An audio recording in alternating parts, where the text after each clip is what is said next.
우리는 그동안에 대림절을 맞이해서 첫째 주는 기다림에 대해서, 그리고 지난주는 구원에 대해서 살펴보았습니다.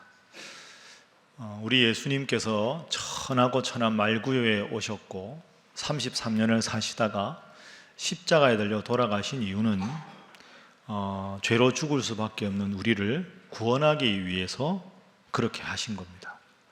그래서 우리가 이 대림절을 맞이하고 또 성탄절을 맞이할 때마다 나를 위해서 이 세상에 오신 예수님, 그분의 사랑과 그분의 은혜에 깊이 묵상하고 감사하는 것이 우리가 해야 할 일입니다. 그래서 오늘은 이제 셋째 주를 맞이해서 주님께서 우리를 구원하시려고 이 낮은 자리에 오셨는데 우리는 어떤 마음으로 우리 주님 앞에 헌신해야 하는가, 그리고 주님 앞에 어떤 마음으로 봉헌해야 하는가, 이 헌신과 봉헌이라는 주제로 말씀을 살펴보도록 하겠습니다. 오늘 우리가 함께 읽은 이 창세기 4장은 인류 역사상 가장 비극적인 사건이 소개가 됩니다. 최초의 인류인 아담, 그의 아내 하와 사이에는 큰아들 가인, 그리고 둘째 아들 아벨이 태어났습니다. 그런데 이 큰아들 가인이 자신의 동생인 아벨을 죽이는 인류 최초의 살인 사건이 오늘 본문에 등장합니다. 여러분, 피를 나눈 형제인데 왜 가인이 아벨을 죽였을까요? 참 역설적이지요? 가인이 아벨을 죽인 이유는 하나님 앞에 제사를 드리다가 이 일이 계기가 되었습니다. 농사를 짓는 가인이 하나님 앞에 제사를 드리고 목축을 하는 아벨이 하나님 앞에 제사를 드렸는데 하나님은 동생 아벨의 제사는 받으시고 형 가인이 드린 제사는 받지를 않으셨습니다. 이 일에 대해서 하나님 앞에 분개하고 또 동생에 대한 적개심 때문에 가인이 아벨을 죽이게 된 것이죠. 자, 그럼 여러분, 가인의 제사를 왜 하나님께서 받지 않으셨을까요? 둘이 같이 하나님 앞에 제사를 지냈는데 둘 다 받으시든지 둘 다 안 받으시면 되는데 왜 가인의 제사는 안 받으시고 아벨의 제사는 받으셨을까? 흔히 보통 이 본문의 이 질문에 대해서 이렇게들 해석을 하죠. 구약 성경에 보면 하나님이 보통 가축을 잡아서 희생 제사를 드려서 하나님 앞에 제사를 지내는 게 맞는데 가인은 동물을 잡아서 가축을 잡아서 희생 제사를 드린 게 아니라 곡식을 바쳤기 때문에 하나님께서 받지 않으셨다, 이렇게들 해석을 합니다. 그런데 결론적으로 이 해석은 잘못된 해석입니다. 왜 그런가? 두 가지 이유가 있습니다.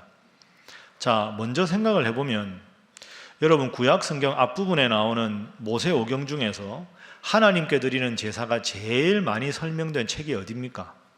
레위기죠. 레위기에 보면 5가지 큰 제사가 나옵니다. 뭐죠? 번제. 왜 이렇게들 과묵하십니까? 번제, 소제, 화목제, 속죄제, 속건제, 이 5가지입니다. 이 5가지 제사 중에서 번제 다음에 소제가 있죠. 소제는 곡식을 하나님께 드리는 제사가 소제입니다. 하나님께서 곡식을 수확하게 해주셔서 감사해서 곡식을 모아서 그 가루를 빻아서 하나님 앞에 드리는 게 소제입니다. 그러니까 가인이 곡식을 바쳤기 때문에 하나님이 받지 않으셨다는 건 잘못된 해석이죠. 왜? 하나님이 명령하신 제사 중에서 곡식으로 드리는 제사가 분명히 있기 때문입니다. 그리고 또 하나 생각해 보면 가인과 아벨이 오늘 하나님 앞에 제사를 지낼 때 이 제사에 해당되는 히브리어가 민카입니다. 민카. 근데 이 민카라는 단어는 오늘 우리말로 하면 추수감사 제사입니다. 하나님께서 가축을 잘 자라게 하시고 곡식을 잘 자라게 하시고 과일을 잘 연글게 하신 것에 대해서 추수에 대해서 감사하는 게 민카입니다. 그리고 제가 말씀드린 5가지 제사 중에서 번제, 소제 할 때 소제라는 단어도 민카입니다. 그러니까 하나님께 추수해서 감사하게 드리는 이 제사이기 때문에 곡식 추수에 대해서 하나님 앞에 감사해서 가인이 제사를 드리는 건 지극히 자연스럽고 하나님 뜻에 맞는 제사였습니다. 그러면 다시 첫 질문으로 들어가 보죠. 그러면 가인이 하나님께서 원하시는 대로 제사를 지냈는데 왜 하나님께서 제사를 받지 않으셨을까? 여러분도 성경 읽다 보면 항상 창세기부터 읽다 보면 처음에 딱 걸리는 게 이 부분입니다. 왜 하나님이 가인의 제사는 안 받으셨을까? 안 받으신 이유, 거기에는 결정적인 두 가지 이유가 있습니다. 이걸 꼭 기억하십시오. 첫 번째는 뭐냐 하면 재물의 차이입니다. 한번 따라해 보시죠. 재물의 차이. 재물의 차이. 자, 가인이 제사 드린 광경을 오늘 본문 3절이 묘사합니다. 자, 3절 함께 읽습니다. 시작. 세월이 지난 후에 가인은 땅의 소산으로 제물을 삼아 여호와께 드렸고. 아멘. 땅의 소산이면 곡식, 과일, 농사지어서 하나님 앞에 제사를 드렸다. 근데 아벨은 어떤가? 자, 아벨의 제사 4절입니다. 4절 함께 읽습니다. 시작. 아벨은 자기도 양의 첫 새끼와 그 기름으로 드렸더니 여호와께서 아벨과 그의 제물은 받으셨으나. 아멘. 자, 가인의 제사는 받지 않으셨다. 아벨의 제사는 받으셨다. 그런데 3절과 4절을 잘 주목해 보십시오. 3절에는 땅의 소산에 대한 묘사하는 단어가 없습니다. 곡식과 과일이 땅의 소산이죠. 그 땅의 소산을 바쳤을 때 잘 익은 과일 혹은 빛깔이 아름다운 과일, 잘 익은 곡식, 수확이 잘 된 곡물, 이런 단어가 전혀 없고요. 그냥 땅의 소산을 바쳤다, 이렇게만 되어 있습니다. 그런데 아벨의 제물은 다르지요. 양의 첫 새끼와 기름을 바쳤다. 구약 성경에서 처음 난 것은 가장 소중하다 하는 뜻입니다. 그리고 한글 성경에는 나타나지 않는데요, 이 성경 본문을 원문으로 보면 이게 복수형으로 되어 있습니다. 그러니까 양의 첫 새끼들 여러 마리, 그리고 그 양들의 여러 기름들, 이렇게 되어 있습니다.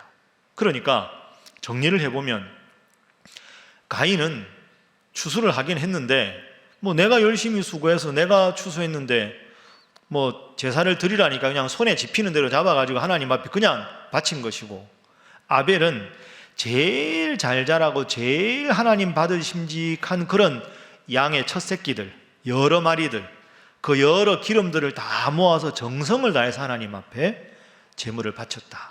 제물의 차이가 첫 번째입니다. 두 번째, 더 결정적인 차이가 있습니다. 그것은 바치는 사람의 마음가짐이 달랐기 때문이죠. 자, 이게 무슨 뜻이냐? 4절과 5절을 화면으로 한번 여러분 보겠습니다. 자, 아벨이 양의 첫 새끼와 기름들을 바쳤는데 아벨과 그의 제물은 하나님 받으셨다. 5절에 보면 가인과 그의 제물은 받지 않으셨다. 앞에 주어에 주목하십시오. 한번 따라해 보시죠. 아벨과 그의 제물, 가인과 그의 제물. 여러분, 만약에 제물만 중요했다면 하나님께서 가인의 제물은 받지 않으시고 아벨의 제물은 받으셨다, 이렇게 돼야 되는데 가인과 그의 제물은 받지 않으셨다, 아벨과 그의 제물은 받으셨다. 이 말은 가인의 마음속에 하나님을 향한 감사의 마음이 없었다는 거죠. 그 가인의 그 마음에 하나님을 향한 감사의 마음이 없었으니 그 가인과 정성 없이 바친 가인의 제물은 받지 않으셨다. 아벨은 하나님께서 주신 이 가축들이 잘 자란 게 다 하나님 은혜니까 하나님 감사합니다, 제일 소중한 양들을 선별해서 바치겠습니다, 그 감사의 마음이 있었으니까 아벨과 그의 제물은 받으셨다. 자, 그래서 저를 한번 따라 해보시죠. 제물 이전에 사람이다. 이게 가인과 아벨의 가장 중요한 교훈입니다. 제물을 농작물로 바쳤느냐 가축으로 바쳤느냐가 중요한 게 아니라 바치는 사람의 마음에 하나님 은혜에 대한 감사하는 마음이 있느냐, 그 감사하는 마음이 없느냐. 히브리서대로 하면 믿음으로 하나님 앞에 바쳤느냐, 믿음 없이 하나님 앞에 바쳤느냐, 그게 중요하다 하는 것이죠. 그러니까 여러분, 오늘 우리에게 적용을 해보면 똑같습니다. 예배를 드린다, 오늘 3부 예배 드리러 교회에 왔다, 이 사실은 똑같은 거죠. 예배를 드렸다는 사실이 중요한 게 아니라 내가 어떤 마음으로 하나님 앞에 예배를 드리는가, 내 마음이 정말 하나님 은혜에 감사하는 마음으로 이 자리에 있는가. 예배보다 내 마음이 중요하다. 재물보다 사람이 먼저가 된다 하는 것입니다. 자, 그러면 이상의 가인과 아벨의 이 제사를 통해서 오늘 우리가 하나님 앞에 헌신하고 봉헌하는 것에 대해서 한번 생각을 해보지요. 왜 이 생각을 하느냐? 같이 제사를 드렸는데 하나님이 가인은 안 받으시고 아벨 것만 받으셨잖아요. 그럼 우리가 하나님 앞에 오늘 청지기 임명식도 하고 하나님 앞에 여러분들이 직분도 맡고 신일교회 성도로 열심히 수고도 하고 봉사도 하고 헌금도 하시는데 우리의 모든 헌신이, 우리의 모든 봉헌이 아벨과 같은 헌신이 되고 봉헌이 돼야 되지, 가인과 같은 헌신과 봉헌이 되어서 하나님 안 받으시면 얼마나 이것이 안타까운 일이겠습니까? 그래서 지금부터는 이 가인과 아벨의 제사를 통해서 오늘 우리는 어떻게 헌신해야 하는가, 어떻게 봉사해야 하는가, 이것을 두 가지로 나누어서 살펴보도록 하겠습니다. 자, 먼저 우리가 봉사하는 것, 헌신에 대한 겁니다. 한번 따라해 보시죠. 기쁘게 하는 헌신을 주님께서 받으신다. 옆에 분들과 인사 한번 하겠습니다. 기쁘게 봉사하시기 바랍니다. 인사는 잘 하시는데 얼굴에 기쁨이 없는데요. 다시 한번 웃으면서 하겠습니다. 감사한 마음으로 헌신하시기 바랍니다. 여러분, 이게 중요합니다. 제사를 드렸다, 예배를 드렸다가 아니라 얼마나 내 마음속에 하나님에 대한 감사하는 마음이 있는가. 가인은 그 곡식을 자라게 하시고 수확하게 하시고, 그러려면 여러분 하나님께서 때에 맞춰서 햇볕도 주시고 바람도 주시고 비도 주시고 다 하나님이 수고하신 것에 적은 자신의 수고를 보태서 하나님이 수확하게 하신 겁니다. 그럼 하나님이 하신 일이 훨씬 크고 가인이 하는 일은 아주 작은 일인데, 적은 일인데, 가인은 자기가 수확했다, 내가 농사지었다, 이것만 생각하니까 하나님 앞에 제사를 드리려고 제물을 갖는 것도 마음에 아까웠던 거죠. 내가 수고했는데, 하나님의 큰 수고에 내 적은 수고를 보탠 것뿐인데 내 적은 수고가 많은 수고이고 하나님은 이 제물을 위해 산 일이 없다, 이런 마음으로 감당했다는 거죠. 그러니 하나님께서 그의 마음을 보시고 안타깝게 여기신 거죠. 여러분, 새해 어떤 모습으로 봉사하십니까? 봉사하시더라도 의뢰해왔으니까 그저 적당하게, 지금 안 하면 다른 사람 보기에 조금 부담스러우니까 이런저런 외부적인 게 아니라 하나님께서 나를 이 세상에 태어나게 하시고 많은 사람 중에 하나님을 믿게 하시고 지금도 건강하게 하나님 앞에 나와 예배하게 하시고 하나하나 생각하니 모든 것이 하나님의 은혜라 기쁘게 감사하면서 주신 직분, 또 큰 직분 아니어도 신일교회 성도라는 것이 가장 소중한 직분이니 주님 앞에 나와 예배하고 기도하고 말씀 읽는 일에 힘쓰시는 여러분 모두가 되시기를 주님 이름으로 축복합니다. 어느 교회에서 실제로 있었던 일입니다. 우리 교회처럼 이제 12월 달에 새해를 위해서 이제 청지기 임명을 하게 되었습니다. 그런데 그 교회 재정부에서 일할 일꾼이 필요해서 재정 쪽에, 금융 쪽에 일을 하시는 집사님이 있어서 목사님께서 만나서 권유를 좀 하셨답니다. 우리 교회 재정부에 집사님이 꼭 필요하시니까 집사님께서 좀 부서를 하나 맡아주십시오 하고 부탁을 드렸어요. 그러니까 그 집사님께서 이렇게 말씀하셨다는 거죠. 목사님, 죄송한데 제가 지금은 회사에서 맡은 일이 너무 많습니다. 그래서 제가 은퇴한 다음에 여유가 있으면 스케줄 보고 할 수 있으면 그때 하겠습니다. 여유가 있으면 스케줄을 보고 할 수 있으면 그때 가서 하겠습니다. 목사님 어떻게 대답하셨을까요? 집사님, 세상이 집사님을 별로 필요로 하지 않는 그때가 되면 하나님도 집사님을 별로 필요로 하지 않을 수도 있지 않겠습니까? 집사님의 최고의 시간을 하나님께 드리는 것, 그것이 값진 헌신이 아니겠습니까? 이렇게 대답을 하셨다는 거죠. 여러분, 잘 생각하십시오. 그렇다고 교회가 요청하면 여러분 일을 무조건 포기하라, 그런 뜻이 아닙니다. 중요한 건 우선순위의 문제입니다. 하나님 주신 은혜 감사해서 하나님 주신 직분을 힘들어도 기쁘게 즐겁게 감당하려고 하는 하나님 중심의 삶을 살아가느냐, 내 할 일 다 하고 내 바쁜 일 다 처리하고 그 다음에 스케줄이 허락하면, 그 다음에 여유가 있으면 그때 가서 하나님의 일을 봉사한다. 과연 이것이 우선순위가 바로 된 것인가? 우리가 깊이 생각해 보아야 합니다. 여러분에게 하나님 맡겨주신 직분 이전에 하나님 크신 은혜, 그 은혜를 늘 생각하면서 기쁘게 성도로서의 모든 맡은 일에 헌신해 주시기를 주님 이름으로 축복합니다. 옆에 분들과 다시 인사하겠습니다. 하나님은 마음을 살피십니다. 한 번 더 하겠습니다. 늘 은혜 고백이 마음에 있으시기 바랍니다. 그래서 여러분 앞으로도 교회에서 직분을 맡으실 때 이 점을 꼭 기억하십시오. 한번 따라해 보시죠. 하나님께서 교회를 통하여 직분을 주셨다. 이 두 가지가 함께 필요합니다. 하나님께서 교회를 통하여 직분을 주셨다. 앞에 하나님께서가 빠지면 교회에서 직분을 맡겼다. 그러면 교회 유지를 위해서 필요하면 내가 하고 필요 없으면 안 한다. 이 잘못된 거죠.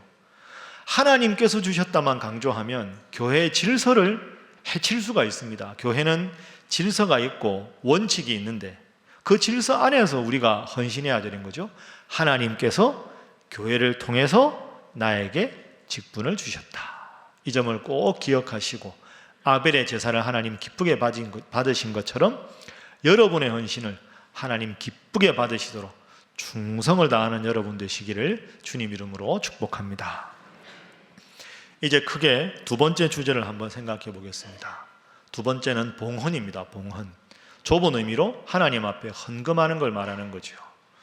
하나님께서는 어떤 헌금을 기뻐하실까? 가인은 바치기는 했는데 하나님이 기뻐하지 않으셨지요. 아벨은 하나님께서 기쁘게 받으셨습니다. 여러분은 교회를 위해서 시간도 드리고 여러분의 정성도 바치고 많이 바치는데 하나님 앞에 기쁘심을 드릴 수 있어야 하지 않겠습니까? 자, 중요한 구절 하나 여러분에게 소개합니다. 마태복음 4장 4절 말씀.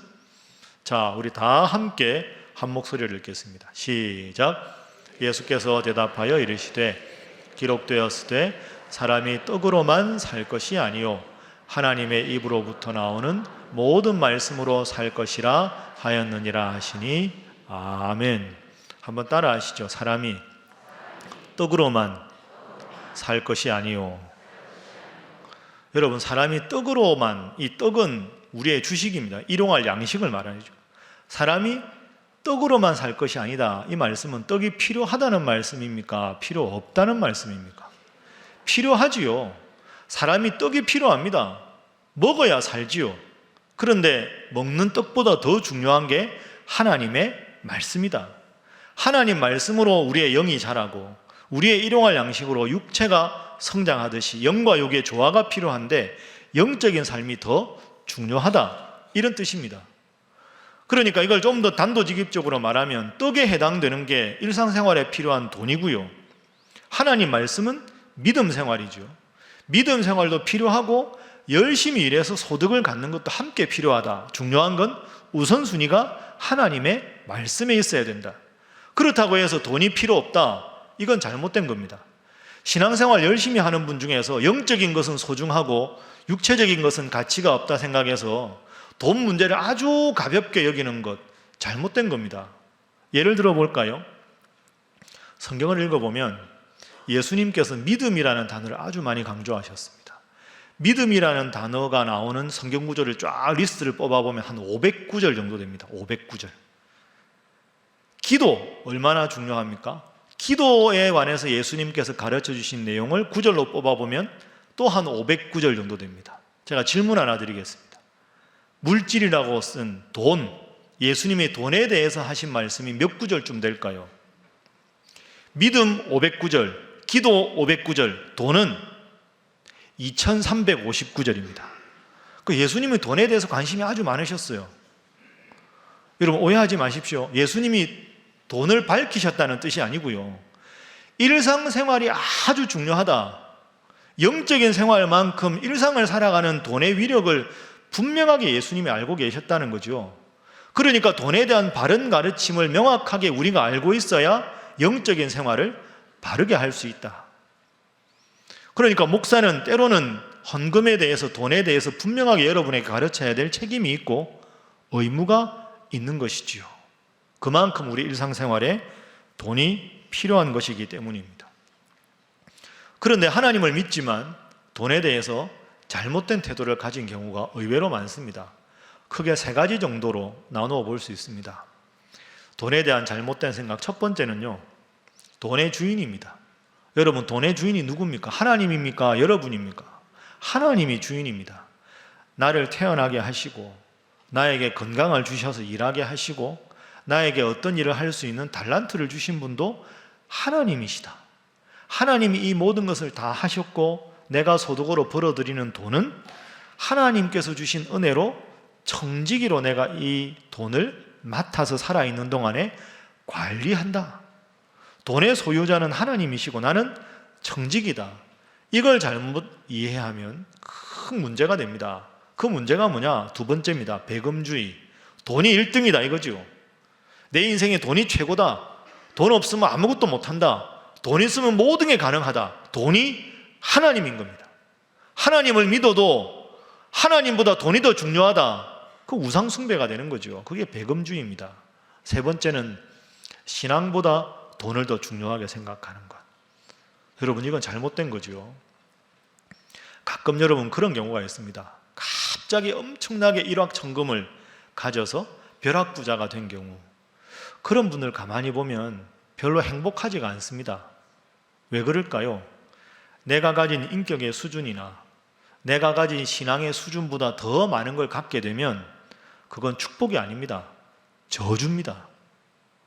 하나님 나에게 주신 믿음의 분량 안에서, 인격의 분량 안에서 그걸 잘 관리할 수 있는 사람이 돈을 선용하는 것이지, 내가 가진 인격과 신앙보다 훨씬 많은 걸 가졌다고 해서 기고만장해지고 하나님보다 돈이 더 중요하게 되고, 우리 주위에 그러다가 부모와 자녀 사이에 갈등이 생기고 자녀와 자녀 사이에 원수가 되는 경우를 얼마나 많이 봅니까? 여러분 꼭 기억하십시오. 열심히 일하고 하나님 주시는 것에 감사하고 돈에 지배를 받는 삶이 아니라 하나님 우선으로 돈을 하나님 원하시는 대로 선용할 수 있는 지혜로운 여러분 다 되시기를 주님 이름으로 축복합니다. 자, 그러면 돈 이야기 했으니까요. 그 다음에 헌금에 대한 이야기를 좀 하겠습니다. 헌금에 대해서도 잘못된 이해가 세 가지 정도로 정리할 수 있습니다. 첫 번째는 경영의 논리입니다. 내가 헌금을 해야 교회가 유지가 되고, 우리가 헌금을 하고 11조를 해야 목사님들 사례비도 주고 뭐 이 큰 예배당도 운영하고, 그 경영의 논리지요. 정말 잘못된 겁니다.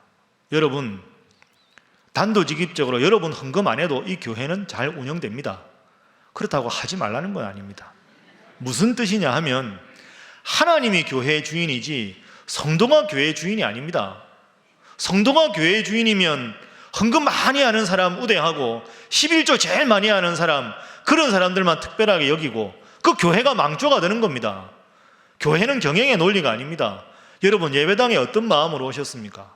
영화관에 영화 보러 갈 때 티켓 구입하듯이 오늘 내가 예배 드리니까 예배 티켓 값에 해당되는 헌금을 낸다. 정말 그 잘못된 거죠. 오늘 영화 참 괜찮았는데 그렇게 평가하듯이 예배 끝나고 나가면서 오늘 목사님 설교가 마음에 들었네 안 들었네, 찬양대 찬양이 괜찮았네 안 괜찮았네, 스피커가 요즘에 좀 좋네 안 좋네, 그거 잘못된 겁니다. 영화 본다 이 마음이나 예배 본다 마음이 같은 거죠. 정말 잘못된 첫 번째는 경영의 논리입니다. 두 번째는 헌금을 조건을 걸고, 하나님 제가 이만큼 바칩니다. 제가 이만큼 하니까 하나님은 요만큼은 해주셔야 됩니다. 그 말에 뒷면에 뭐가 있을까요? 하나님 제가 이만큼 했는데 요만큼 해주셔야지, 안 해주시면 재미없습니다. 이게 이제 뒤에 딱 깔려 있는 거죠. 그거 잘못된 겁니다. 여러분, 헌금은 조건을 갖고 하는 게 아닙니다.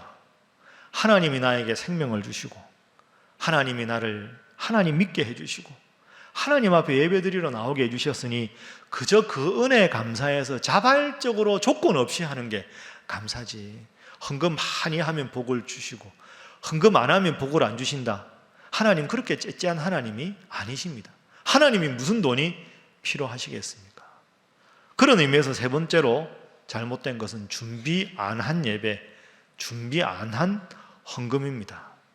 하나님 은혜에 대한 감사가 전혀 없이 예배당에 와서 예배드리고, 그러다 보니까 헌금도 전혀 준비되지 않고, 하나님은 우리의 마음을 다 살피시는 분인데 하나님 앞에 그렇게 준비되지 않은 마음으로 예배를 드리고, 그렇게 준비되지 않은 마음으로 하나님 앞에 헌금을 하면 우리 하나님께서 얼마나 안타깝게 여기겠습니까? 사랑하는 여러분, 늘 이 돈의 유혹을 잘 극복하셔서 돈을 선용하시되 돈보다 하나님, 일상생활보다 믿음생활, 그 우선순위를 분명하게 하시는 여러분 다 되시기를 주님 이름으로 축복합니다.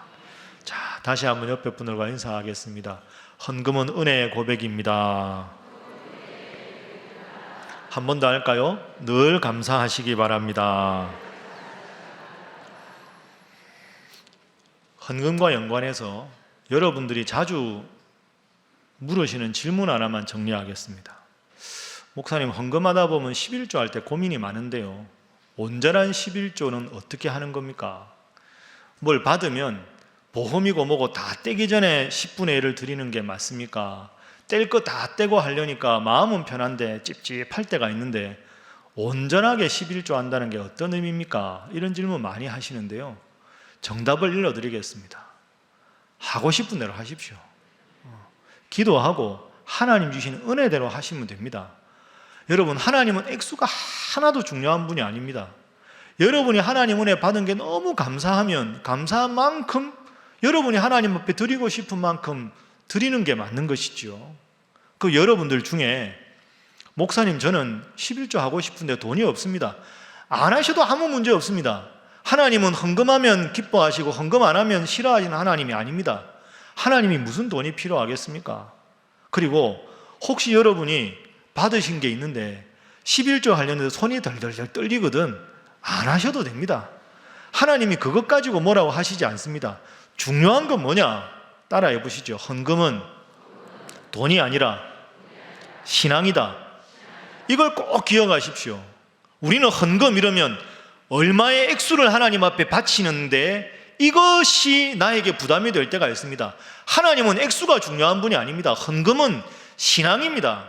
내가 하나님께 받은 은혜가 너무 커서 바치고 그래도 또 바치고 싶은 마음이면 그 마음으로 바치면 되는 것이고요, 신앙생활 하신 지 얼마 안 되셨는데 주위에서 자꾸 11조 하라 그래서 그게 더 부담스럽다, 안 하셔도 됩니다.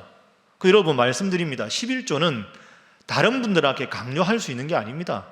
하나님이 나에게 은혜를 주시면 그 은혜만큼 하나님께 드리면 되는 거죠. 저는 우리 교회 성도들이 누가 얼만큼 11조 하는지 전혀 모릅니다. 제가 그거 알아서 무슨 도움이 되겠습니까? 그러면 헌금 많이 하는 성도님들 눈여겨보고 그분들 위주로 신앙생활하고 목회하면 그 하나님 보시기에 목사가 사꾼 목사가 되는 길 아니겠습니까? 저는 여러분들 헌금을 위해서 기도합니다. 그런데 이렇게 기도하지 않습니다. 하나님, 우리 교회 분들 돈 많이 벌어가지고 일정 액수 이상의 엄청나게 11조 하는 교인이 많게 해주십시오. 그 기도 안 합니다. 그러면 가난한 분들은 어떻게 되겠습니까?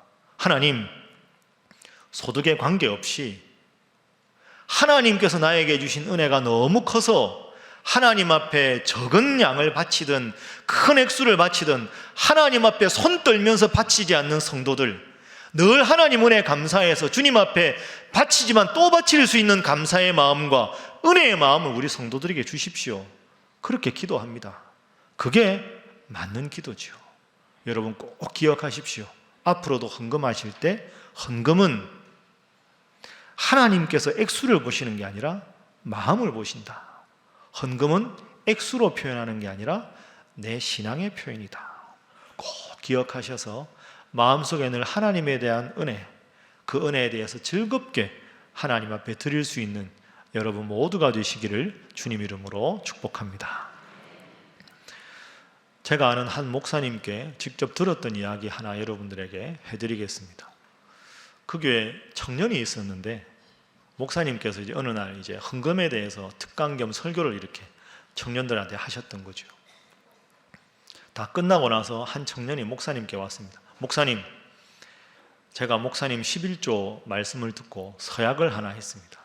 제가 평생 10분의 1을, 소득의 10분의 1을 열심히 하나님 앞에 잘 바치겠습니다. 이렇게 서약을 했다는. 그 목사님 기도해 주십시오. 그 목사님이 얼마나 청년이 흐뭇합니까? 기도를 해드렸죠. 그런데 그때 당시에 이 청년이 파트타임으로 아르바이트를 하고 있었는데 월 수입이 10만 원이었답니다. 그러면 11조가 얼마입니까? 10,000원이죠. 아주 기쁘게 10,000원을 바쳤다는 거죠. 그러다가 하나님이 은혜를 베풀어 주셔서 이제 기간제 회사에 취업이 돼가지고 월 수입이 100만 원이 됐습니다. 이 청년이 11조를 10만 원을 해야 되는데 10,000원 할 때는 아주 기쁘게 했는데 100만 원에 10만 원 하려니까 힘들어가지고 이 청년의 표현대로 하면 이를 악물고 11조를 했다는 거죠. 그런데 이 청년이 뭔가 사업을 하나 했는데 흔히 하는 말로 대박이 나가지고 월 수입이 1,000만 원이 됐습니다. 100만 원을 11조 해야 될 것 아닙니까? 10만 원 벌던 청년이 1,000만 원을 벌게 됐는데 100만 원은 도저히 힘들어서 손이 부들부들 떨려서 11조를 못 하겠더라. 근데 목사님한테 약속하고 축복 기도까지 받았는데 어떡하겠습니까? 목사님 사무실을 다시 갔어요. 목사님, 정말 죄송한데 너무 마음에 부담이 됩니다. 제가 서약을 안 지켜도 된다 하고 허락을 좀 해주십시오. 그러니까 이제 이 청년이 그렇게 말해. 목사님 가만히 듣고 더 쉬운 방법이 있는데 내가 하나 일러줄까? 아니 11조를 하면서 쉬운 방법이 있다고요? 그럼 11조 하면서 편안하게 할 수 있는 방법이 있는데 그걸 해볼까? 그거 일러주십시오. 그럼 제가 해보겠습니다. 그럼 내가 앞으로 이렇게 기도하지. 하나님, 이 청년에게 월 수입이 1,000만 원이 아니라 10만 원만 벌게 해주십시오. 그러면 10,000원은 편안하게 할 수 있다니까 그렇게 하도록 하지. 물론 목사님이 이제 좋은 결론을 내리기 위해서 이제 우스갯소리로 한 것이겠죠. 그런데 여러분 잘 한번 생각해 보셔야 합니다. 거듭 말씀드리지만 하나님 앞에 드리는 헌금은 여러분 전혀 시험 받아서 되는 일이 아닙니다. 하나님 주시는 마음대로 그 은혜에 감사하는 마음으로 하는 것, 그게 필요한 겁니다. 그래서 이 원리를 잘 생각하십시오. 헌금을 많이 한다고 신앙이 좋은 건 결코 아닙니다. 그렇지만 정말로 하나님을 사랑하면 하나님 앞에 직분마다 충성하는 일, 하나님 앞에 드리는 일을 기뻐할 수밖에 없는 겁니다. 그게 영적인 원리지요.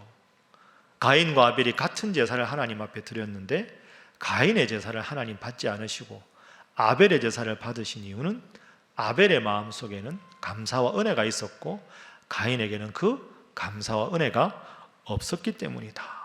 이 점을 꼭 기억하셔야 합니다. 우리말에 두 단어를 구분해야 될 게 있습니다. 한번 따라해 보시죠. 부자, 부요. 성경에 보면 부자라는 표현도 있고요, 부요하다 이런 표현이 있습니다. 많은 것을 금전적으로 누리는 사람을 우리는 부자라고 합니다. 그러나 하나님께서 주신 금전적인 복뿐 아니라 하나님 주신 은혜에 감사하는 마음으로 마음까지 넉넉한 사람을 우리는 부요하다 이렇게 말합니다. 여러분, 얼마나 많은 것을 가졌느냐가 중요한 게 아니라 하나님께 주신 물질에 관계없이 마음이 넉넉하고 은혜에 감사하는 부요한 여러분들 다 되시기를 주님 이름으로 축복합니다. 끝으로 여러분 주보 한번 보시죠. 주보. 자, 주보에 보시면 우리 교회에서 하는 신일교회 헌금이라고 헌금 목록을 쭉 써두었습니다. 한번 보시죠. 헌금 목록이 여기 쭉 있습니다. 이제 그만 보십시오. 너무 오래 볼 거 없습니다. 헌금 목록을 써놓은 이유가 있습니다. 여러분 오해하지 마십시오. 그만 보시라니까요. 저를 보십시오. 이제 새해 여러분들에게 헌금을 많이 강요하기 위해서나 교회 예산을 채우기 위해서 이렇게 하는 게 아닙니다. 헌금의 목록을 이렇게 세분화한 이유는 여러분이 하나님 앞에 드린 헌금을 교회가 가장 투명하게, 여러분의 정성어린 예물이 가장 정확하게 쓰이도록 하겠다는 약속으로 이 예물에 대한 모든 종류와 간단한 언급을 해둔 것이지요. 그래서 여러분 헌금의 종류가 많다고 불평하지 마십시오. 헌금의 종류가 많은 것은 그 목적에 가장 정확하게 하나님 보시기에 바로 사용하겠다는 여러분에 대한 교회 약속입니다. 말씀을 정리하겠습니다. 가인과 아벨은 하나님 앞에 같은 제사를 드렸습니다. 그러나 가인의 제사는 받지 않으시고 아벨의 제사는 받으셨습니다. 아벨의 마음속에 하나님의 은혜에 대한 감사와 기쁨이 넘쳤기 때문입니다. 그래서 가장 소중한 양들을 바치고 기름들을 바쳤지만 전혀 아까워하지 않고 감사함으로 바쳤습니다. 하나님께서 여러분에게 주신 은혜를 늘 기억하시고 이 대림절 기간 동안, 이 성탄절 기간 동안 하나님 나를 위해서 이 세상에 예수님을 보내셨다. 그분을 믿고 내가 구원 얻어 하나님의 자녀가 되었다.